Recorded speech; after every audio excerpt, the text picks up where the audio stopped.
Over the next 6 weeks, we will take a look at some of the most iconic rock songs ever written and ask some important questions. Like, what do these songs reveal about the longing of the human heart? What does God then have to say about those longings? You see, music has a way of communicating the things that we often struggle to say. They have the ability to communicate our hopes, loneliness, questions, searching, or our desire to belong, to matter, or our desire to be loved. And maybe no lyric captures that longing better than the one that we're going to be starting with today. The song by Foreigner, I Want to Know What Love Is. In this song, they sing about wanting to know what love is. Not just hear about it, not just define it, not just to sing about it, but I want to know it. And honestly, I think that's the cry that almost every human heart has at some point. Unfortunately, in trying to fulfill that desire, we often try and do it with all kinds of things. So as we're getting started, I want you to think about this question. What's something that you were absolutely convinced that would make you happy until you finally got it? Maybe it was a trip, or a purchase, or a job, a trend, a hobby, or just something ridiculous. What's something that you thought would change your life and then just didn't? Most of us have a story like that. We have more than one. We have dozens oftentimes. We spend our lives looking for fulfillment in things or people or experiences. And for a while, it feels like enough. That is, until it doesn't. I remember one of those old moments in my life. I remember the first time I saw a flat screen TV. Because there was a time when TVs were essentially furniture, right? But then the flat screens came out, and suddenly I saw a glimpse of the future. I remember walking through Costco and thinking, this is it. This is happiness. But they were so expensive, like sell a kidney kind of expensive. But eventually, Brian and I, we saved money and we got one. And for about 3 days, it felt incredible. I would walk past the TV and just find myself staring at it. I would say, look at this thing, Bree. It's amazing. But eventually it just became a TV. And that's how much of life works. So much in our life works that exact same way. We chase things that we think will finally satisfy us. We chase success or approval. We chase comfort and experiences. We chase relationships or achievements. A lot of us chase after possessions. And for a moment, all those things, they feel exciting. But eventually, the excitement fades and the longing returns. But why? Well, because underneath all our surface level desires, there's this deeper yearning, a soul level longing. And that's what this song taps into. I want to know what love is. Not shallow love, not temporary love, not performative love, real love. The kind of love that anchors you, the kind that heals you, the kind that knows you completely and chooses to stay anyways, the kind of love that we're all looking for. Well, the Bible has something fascinating to say about that kind of longing. In the book of Ecclesiastes, which is in the Old Testament, it says that God has set eternity in the human heart. In other words, there is something inside every person that longs for something that this world can't provide. We all long for meaning, for beauty, for connection, for permanence. We long for love, real love. And that longing isn't a weakness like some people try to show it as being. That longing is evidence that you were made to have a relationship with God. The problem is that most of us don't recognize that that's what we're longing after. We just know that something feels incomplete. So we go out looking, which brings us to our first truth for today. We are all searching. Every single one of us, no matter what situation you find yourself in, we are all searching on some level. Psalm 42, verse 1 says, "As the deer pants for streams of water, so my soul pants for you, God." Or as the deer longs is another way of translating that. As the deer longs for streams of water, so my soul longs for you, my God. That image is something I love. I love that image because thirst, what they're talking about in this passage, is honest. You can fake a lot of things. You can fake confidence. You can fake success. You can even fake happiness. But thirst eventually tells the truth. That longing eventually tells the truth of who you are and what you're looking for. And spiritually speaking, humanity is thirsty. That's why people spend their lives searching for meaning, searching for purpose, searching for something that finally quiets that ache inside. And we look for it in all kinds of different places. Some of us, we chase after success, while others chase after relationships. Some chase money, while others chase experiences. Some chase entertainment to distract themselves, while some chase even spirituality. The destination might be different, but the search remains the same, because underneath all those pursuits is that same longing, that longing for God, a longing to be known, a longing to belong, a longing to matter, a desire to be loved, really, really loved. And the reason that longing exists is because you were made for a relationship with God. Now, none of those other searches are foolish. In fact, searching for purpose and meaning is good. It is that search that makes us human. And underneath all those pursuits, like I said, is the same longing. That longing to be known and to belong and to matter, to be loved. And that's why the psalmist is describing that when he writes, "As the deer pants for streams of water, so my soul longs after you, my God."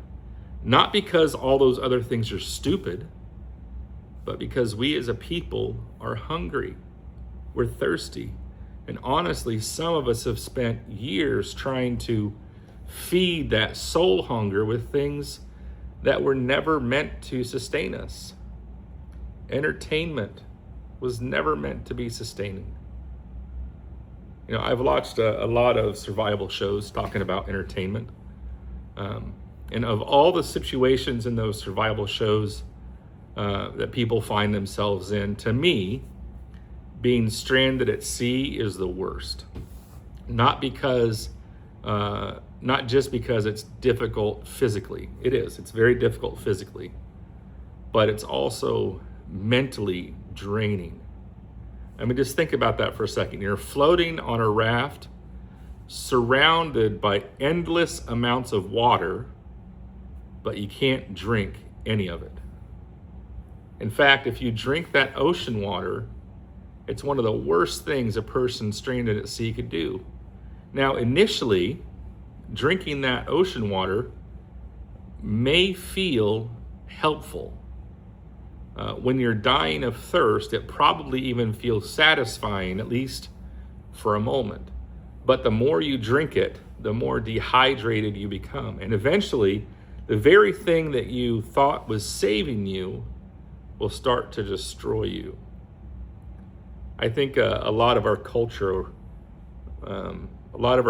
works like that salt water. We keep consuming more noise, more stuff, more approval, more distraction. Instead of becoming fulfilled, we become more and more spiritually dehydrated, because temporary things can never carry eternal weight, which is why Foreigner's lyric resonates so deeply. I want to know what love is, because deep down, we know that we haven't fully found it. Not completely, not permanently, not in a way that finally quenches that ache. And maybe that's because every human heart is looking for the same thing. We're all looking to be fully known, fully accepted, and fully loved. Yet there's an astonishing reality that we often miss out on. What we're all searching for has been searching for us all along. And in that, we get to truth 2. God doesn't just talk about love. God is love. And this is where Christianity becomes radically different from most of every other worldview that's out there. The Bible does not merely say that God teaches love. It says in 1 John 4 that God is love. Think about how profound that is. It's a simple statement, but think about how profound it is. Love is not just something God is occasionally doing. Love is God's nature. Love is God's character. Love is God's essence. And then in verse 10 of that same chapter, this is love, not that we loved God, but that he loved us. Meaning, before you searched for God, God was already searching for you. Before you wanted him, he already wanted you. Before you understood love, God was already loving you.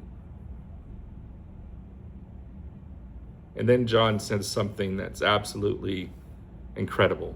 He says, God showed his love among us. Showed.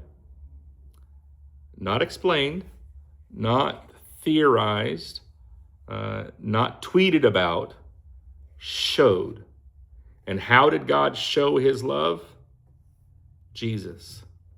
This is where the second lyric becomes so powerful. I want to know what love is, and I want you to show me. The gospel is God's answer to that prayer. Jesus is what divine love looks like. God's love came to earth and touched people. He touched lepers. He forgave sinners. He welcomed outsiders, fed the hungry, washed people's feet. And in his final days, he carried a cross and ultimately defeated death. So if you want to know what love is, look at Jesus, because Jesus doesn't simply show us a love that is dramatic. He shows us a love that endures, a love that remains present, a love that stays. And honestly, I think there's a big difference between something that captures your attention for a moment and something that sustains your life. It's like the difference between a fireplace and a fireworks show. You know, fireworks, they're exciting, right? They're great, which is why, on Saturday, 150 million people will watch them. They are bright, loud, beautiful. and even at times emotional, but they disappear almost immediately. But a fireplace is steady and warm and sustaining. Now, a lot of people spend their lives chasing after all these emotional fireworks, but what we really need is the steady fire of God's love. Not hype, not temporary emotion, not spiritual adrenaline. We need something that will sustain us, something that will hold us together when life falls apart. And that's what God offers. What God offers us is truth number 3, the love we actually need. The older I get, the more I realize that people are not asking, does God exist? The number of times I've heard that question from somebody, I could probably count on one hand, maybe two, but it's not very frequent. The question I hear more frequently is, am I loved? Am I really loved? Do I matter? Is there meaning to this life? Is there hope for someone like me? Can anything actually satisfy this ache inside me? And God answers that with a resounding yes. Not because life becomes easy, but because you are fully known by the God who created you. And his love is not fragile. It's not temporary or conditional. In Romans 5, Paul says God demonstrates his love for us in this: while we were still sinners, Christ died for us. Not once you finally got your act together, not once you became impressive, not once you fixed yourself, but while you and I were still broken, still searching, still wandering, Christ died for you. That's the love of God. So what are we going to do with all this? Well, here are a few things that come to mind if you're a note taker, maybe take a note of these. Number 1, be honest about your thirst. There's nothing wrong with being honest about these things. We don't have to fake being okay. Real healing begins when we're honest about what we desire. And the good news is that God isn't intimidated by your questions. God's not intimidated by your doubts or even the things that are causing you to thirst. In fact, admitting your thirst might be the first step towards finding living water. Number 2, pay attention to what you're chasing. There are a lot of things in life that can bring us happiness, success, relationships, experiences, and none of those things are bad. I don't want anybody to misunderstand me. Those things aren't bad. The problem comes when we expect them to do what only God can do. Now, those things can enrich your life, but they cannot sustain your soul. Only God can sustain your soul. Only God can give you the kind of love that you really need in your life. Number 3, let your longing lead you towards God instead of away from him. So that ache that you feel, that emptiness that you feel, that thirst, that hunger, that restlessness may not be evidence that something is wrong. It may be evidence that God is trying to draw you closer. What feels like emptiness may actually be an invitation to discover the life your heart has been searching for all along. Number 4, look to Jesus for fulfillment. What do I mean by that? Well, I'm not talking about religion. I'm not talking about church culture. I'm not talking about social media Christianity. I am talking about Jesus, Look to Jesus and Jesus alone for your fulfillment, because he is what love looks like. If you ever wondered whether God cares, God's answer is look to Jesus. If you ever wondered how God treats broken people, look at how Jesus treated them. If you ever wondered what God is really like, well, look at Jesus. Because Jesus is God in the flesh. In Jesus, God doesn't just tell us about love. God shows us. I love that song. As we're wrapping up, I love that this song never says, I figured out what love is. It says, I want to know. It expresses a longing, a searching, a hunger.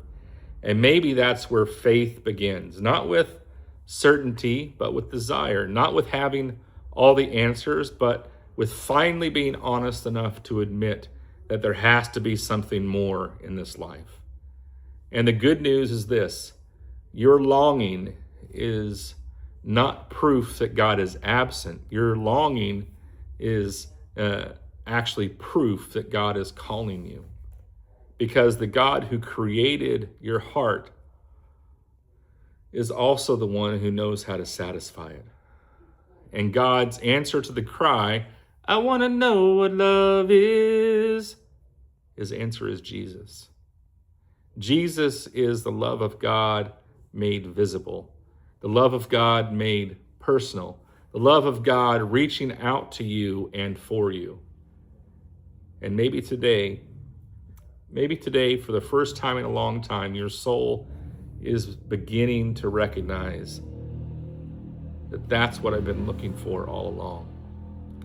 I'm glad you joined us today here at Kindred. I hope to see you again real soon. I hope that you enjoy this series on based in classic rock and scripture, and I look forward to seeing you again real soon. Have a great day.